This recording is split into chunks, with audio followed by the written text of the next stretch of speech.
அரசு மருத்துவமனையில சுகாதாரமாக பராமரிப்பதற்காக தனக்கான பல்வேறு வேலைகளையும் செய்துவிட்டு அந்த மருத்துவமனையில் சுத்தமாக வைத்திருக்கிற தொழிலாளர்கள் ஒட்ட உரிமைப்படுது.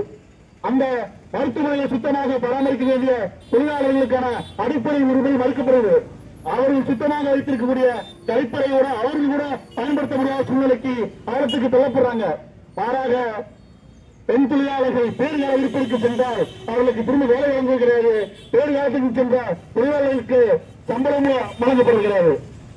மாறாக என்ன சொல்றாங்க, மகளிர் நலம் உயர்ந்தால் மாநில நலம் உயரப்படுமா? இங்க மருத்துவத்துறையில வேலை பார்க்கக்கூடிய தொழிலாளிகளுக்கு பெண் தொழிலாளர்களுக்கு இருக்கக்கூடிய அவலங்களை இந்த ஆளுகின்ற அமைச்சருக்கு அவர்களுக்கு உரைக்கப்படவில்லையா, தெரியவில்லையா?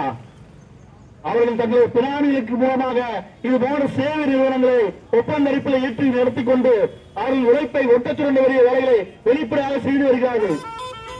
ஊட்டிட்ட அமல் துறையிலும் சரி,